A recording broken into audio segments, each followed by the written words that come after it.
매일 성경 본문의 말씀과 관련된 그림을 교회 밴드에 제가 올려두었습니다. 어제 밤에도 이제 컬러 그림을 올려드렸는데요. 이제 오늘 본문에 이제 에봇을 바치는 겉옷의 색깔이 청색이기 때문에 컬러 그림을 올려두었습니다.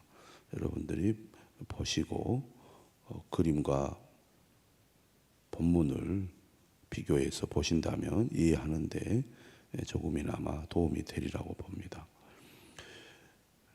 흉패 제작법에 관한 내용이죠. 대제사장의 가슴 쪽에 부착하는 흉패는 에봇과 동일한 재질의 가장 귀한 실들로 짜게 되어 있습니다. 가로 세로 한 뼘 크기의 정사각형 모양이었고 두 겹으로 제작이 되어서 물건을 그 안에 넣을 수 있었던 것으로 보입니다. 그 위에 네 줄로 보석을 달았는데 한 줄에 3개씩 총 12개의 보석이 장식이 되어 있습니다. 이 12개의 보석은 이스라엘의 12지파를 나타내고 있고 보석마다 각 지파의 이름이 새겨져 있습니다.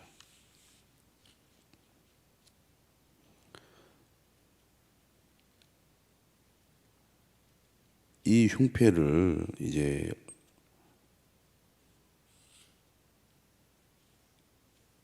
부착을 하는 법이 22절부터 나와 있는데요. 금 사슬 2개를 따서 제작을 한 뒤 흉패 위에 연결을 합니다. 흉패의 두 끝 모서리에 금고리를 만든 뒤 거기에 두 금 사슬을 매달죠. 이어서 그 두 금 사슬을 어깨 바지의 금태에 연결을 합니다. 그림을 여러분들이 보시면 이해하는데 어렵지 않을 겁니다.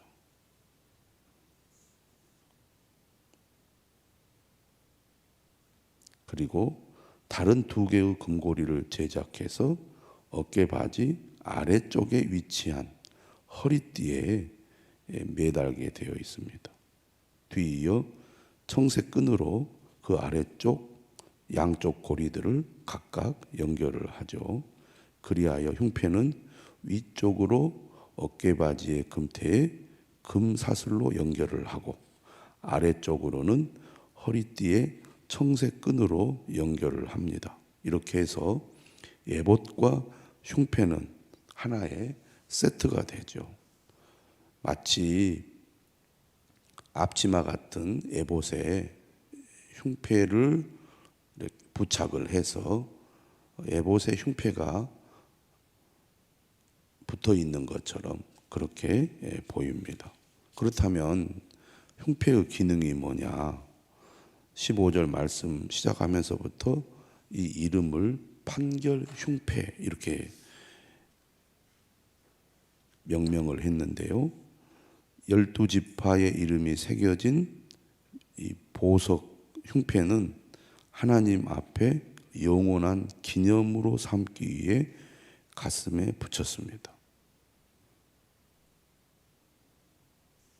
또한 판결 흉패로 불리기 때문에 하나님의 뜻과 판결을 구할 때 사용을 한 것이죠. 그 목적을 위해 우림과 둠밈을 흉패 안에 넣어서 보관을 했습니다. 우림과 둠밈이라는 그 단어에 대해서 매일 성경을 보니까 우림은 빛들이라는 뜻을 가지고 있고 둠밈은 완전함이라는 뜻을 가지고 있다고 설명을 하고 있는데요. 중대한 판결을 내려야 할 때 하나님의 뜻을 알기 위해 사용을 했습니다.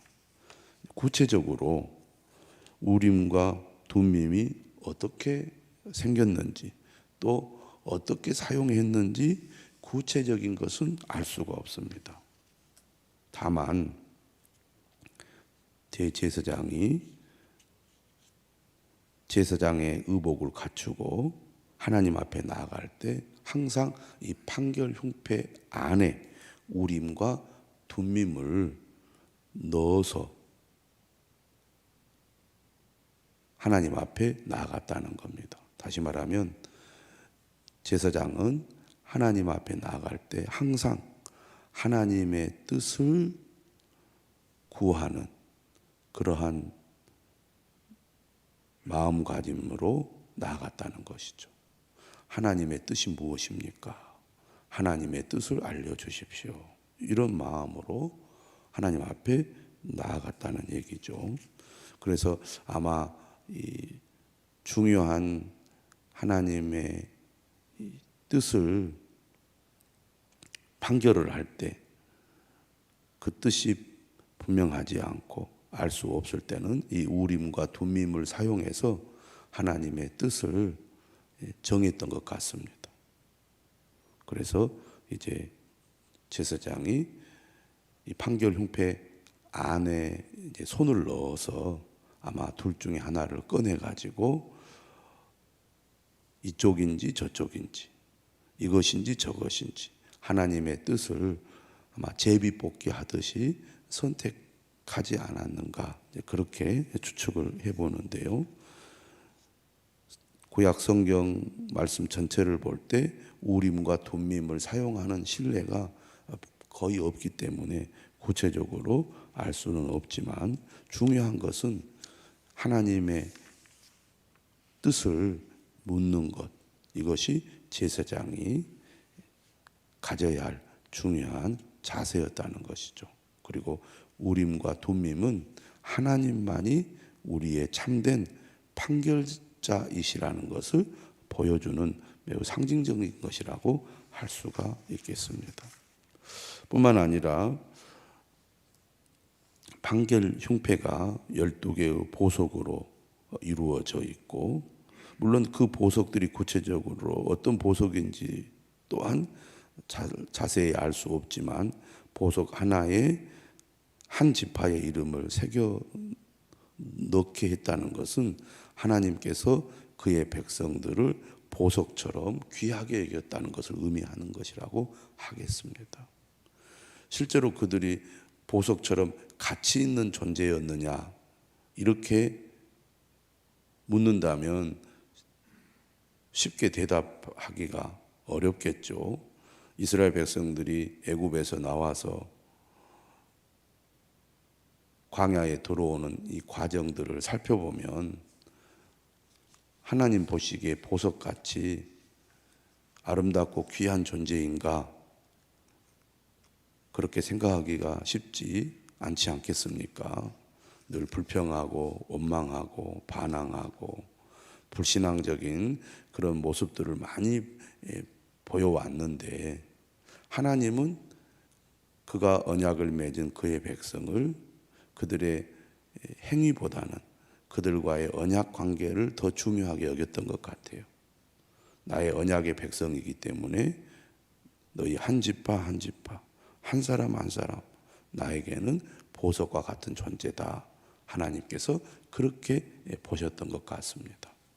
또한 제사장이 하나님 앞에 나아갈 때 판결 흉패를 가슴에 부착을 하고 나아가는데 거기에 12개의 보석에 각 지파의 이름이 새겨져 있다는 것은 제사장은 백성들을 대표해서 하나님 앞에 나아간다는 것을 의미한다고 하겠습니다. 백성들을 대신해서 하나님 앞에 나아가 백성들을 위하여 속죄 제사를 드리고 하나님의 용서를 받고 또 하나님께 제사를 드리는 그런 일들을 했다는 얘기입니다.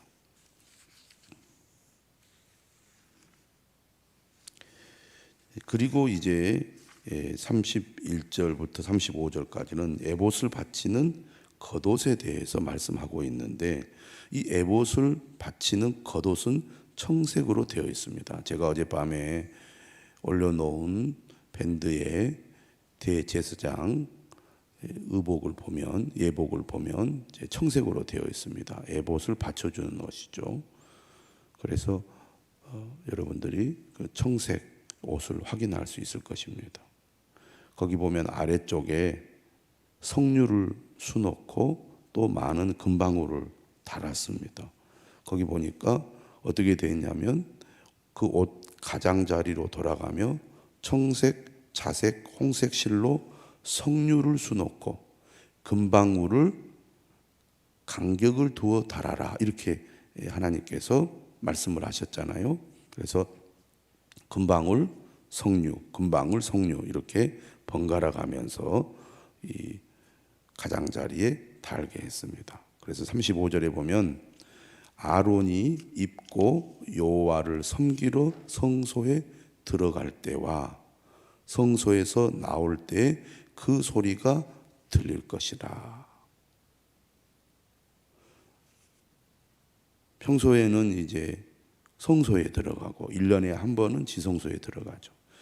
대제사장이 이제 성소에 들어갈 때는 이 방울이 달려 있기 때문에 그가 움직일 때마다 방울 소리가 들렸다는 겁니다. 또 그게 들리도록 되어 있습니다.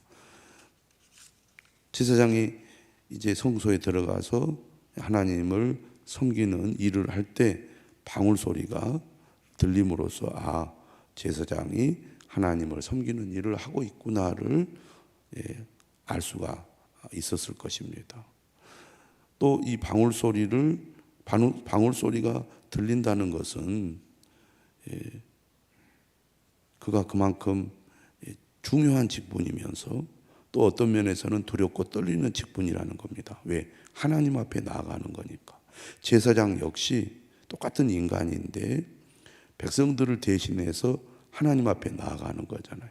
거룩하신 하나님 앞에 죄인인 인간이 나아간다는 것 자체가 매우 두렵고 떨리는 일입니다. 그러므로 제사장이 하나님 앞에 나아갈 때는 항상 먼저 자신을 돌아보고 자신의 죄를 회개하고 정결하게 한 다음에 나가게 되어 있거든요. 하나님은 이처럼 제사장의 직분이 귀한 만큼 그 역할 자체가 매우 두렵고 떨리는 일이기 때문에 하나님을 경외하는 마음과 또 정결한 마음으로 나가야 된다는 것을 하나님께서 말씀하고 있습니다. 그래서 이 방울 소리가 들리는 옷을 입고 나아갈 때 그가 죽지 않게 된다, 이렇게 말씀을 하고 있습니다. 그 다음에 이제 36절에 보면은 순금패를 제작하라고 말씀을 하고 있습니다.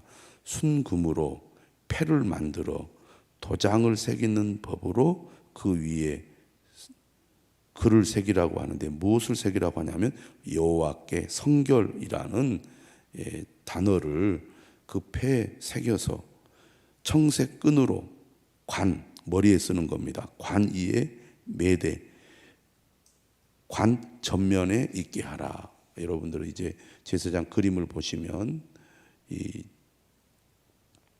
이마 위에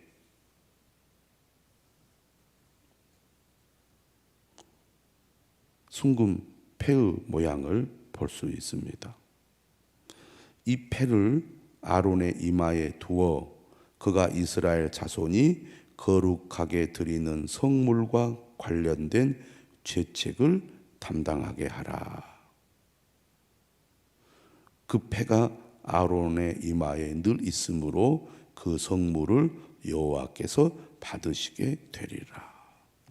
죄인인 인간이 하나님 앞에 나아갈 때 거룩하게 드리는 그 성물로 인하여 어떤 잘못을 저지를지라도, 흠이 있다 할지라도 하나님께서 아론을 의롭다고 인정을 해주시는 겁니다. 정결한 자로 하나님께서 그렇게 봐주시는 거죠. 그래서 아론의 이마에 여호와께 성결이라는 패를 부착하고 들어오면 그 아론의 패를 보시고 하나님께서 이스라엘 자손이 거룩하게 드리는 성물을 받으신다는 겁니다. 오늘 우리도 하나님 앞에 나갈 때 예수 그리스도로 말미암아 하나님께서 우리를 의롭다고 인정해 주시고 우리를 받아주시지 않습니까? 우리 모두는 하나님 앞에 나갈 수 없는 죄인이지만 예수님께서 우리의 죄값을 담당하셨기 때문에 하나님께서 예수 그리스도로 말미암아 우리를 무죄라고 선언해 주시고 하나님께서 우리를 받으신 것처럼 이 대제사장의 이마에 붙여 있는 여호와께 성결이라는 패를 보시고 하나님께서 거룩하게 드리는 성물과 관련된 죄책이 있음에도 불구하고 그 성물을 하나님께서 받으신다는 말씀입니다. 마지막으로 이제 일반 제사장의 복장에 대해서 소개하고 있습니다. 가는 배실로 반포 속옷을 짜고 가는 배실로 관을 만들고 띠를 수놓아 만들어라. 재료가 대제사장과 비교해 보면 매우 단순합니다. 대제사장의 의복은 매우 화려하죠. 색깔도 그렇고 그리고 실도 가장 고급, 예를 들면 청색, 자색, 홍색 실, 그리고 가늘게 꼰 배실을 정교하게 짜서 만들도록 되어 있고 판결 흉패 같은 데는 거기에다가 금실이 더 추가되어 있습니다. 하지만 일반 제사장의 옷은 거기에 비하면 매우 단순한 옷이라고 할 수가 있겠습니다. 그래서 일반 이 제사장의 복장에 대해서는 간략하게 소개를 하는 것으로 마무리를 하고 41절에 보면 이제 그 옷을 제작하고 난 다음에 아론과 그의 아들들에게 입히게 합니다. 그리고 그들에게 기름을 부어 이제 제사장으로 임명을 하라. 이렇게 하나님께서 명령하고 있습니다. 그리고 제사장들이 하나님 앞에 나갈 때는 반드시 배로 만든 속 바지를 입도록 명령을 하고 있습니다. 이유는 하체를 가리게 하기 위해서죠. 43절에서 말합니다. 아론과 그의 아들들이 회막에 들어갈 때나 제단에 가까이 하여 거룩한 곳에서 섬길 때 그것들을 입어야 죄를 짊어진 채 죽지 아니하리니 그와 그의 후손이 영원히 지킬 규례니라. 하나님 가까이에서 백성들을 대신하여 하나님을 섬기는 제사장들은 항상 하나님 앞에 거룩한 상태에서 나가야 한다는 겁니다. 거룩하신 하나님을 직접 가까이에서 섬기는 제사장 직분이 그만큼 거룩한 직분이고 그 거룩한 직분을 감당하는 제사장은 일반 백성들보다 훨씬 더 거룩함을 추구해야 된다는 것이죠.